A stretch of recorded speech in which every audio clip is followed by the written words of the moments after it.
ಆಯುಷ್ ಇಲಾಖೆಯ ಸಹಭಾಗಿತ್ವದಲ್ಲಿ ತುಳುನಾಡು ಫ್ರೆಂಡ್ಸ್ ಹಮ್ಮಿಕೊಂಡಿರುವ ರಾಷ್ಟ್ರೀಯ ಯುನಾನಿ ದಿನಾಚರಣೆಯ ಪ್ರಯುಕ್ತ ಉಚಿತ ಹಿಜಾಮ ಚಿಕಿತ್ಸಾ ಶಿಬಿರ ಕಂಕನಾಡಿಯಲ್ಲಿ ನಡೆಯಿತು. ಕಂಕನಾಡಿ ಶ್ರೀ ಮಹಾಲಿಂಗೇಶ್ವರ ದೇವಸ್ಥಾನದ ಬಳಿ ಉಚಿತ ಹಿಜಾಮ ಚಿಕಿತ್ಸಾ ಶಿಬಿರವನ್ನು ಶಾಸಕ ಜಿಆರ್ ಲೋಬೋ ಉದ್ಘಾಟಿಸಿದರು.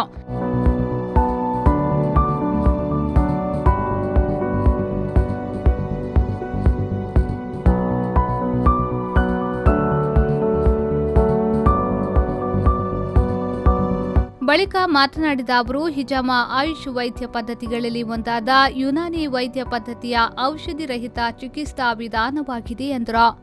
ರೋಗ ಬಂದು ನಂತರ ನಾವು ಚಿಕಿತ್ಸೆ ತೆಗೆದುಕೊಳ್ಳುವುದಕ್ಕಿಂತ ರೋಗವನ್ನು ತಡೆಯುವಿಕೆ ಮಾಡುವುದು ಬಹುಶಃ ಇವತ್ತಿನ ಕಾಲದಲ್ಲಿ ಜಾನಂತರ ನೆನೆಸ್ತದೆ.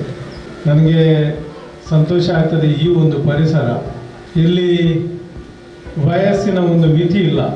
ಹಿರಿಯರು ಕಿರಿಯರು ಎಲ್ಲರೂ ಕೂಡ ಒಟ್ಟಿಗೆ ಸೇರಿಕೊಂಡು ಒಂದೇ ಮನಸ್ಸಿನಿಂದ ಒಂದು ಕಾರ್ಯಕ್ರಮಗಳನ್ನು ನೀವು ಇಲ್ಲಿ ಹಮ್ಮಿಕೊಳ್ತೀರಿ. ಅದರಲ್ಲೂ ಕೂಡ ಆರೋಗ್ಯದ ಕಡೆಗೆ ತಾವು ಹೆಚ್ಚಿನ ಗಮನ ಕೊಡ್ತೀರಿ.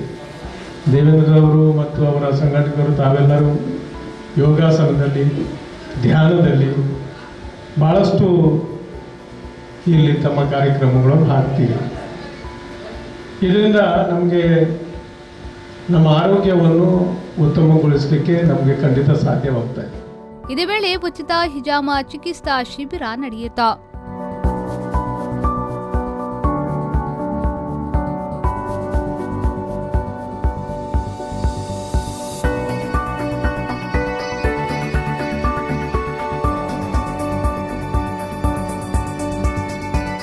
ಈ ಸಂದರ್ಭ Prabhakar Shiyan, doctor Syed K Devendra, TK Sudhir, Praveen Chandra Alva, doctor Iqbal Trishan ಉಪಸ್ಥಿತರಿದ್ದರು.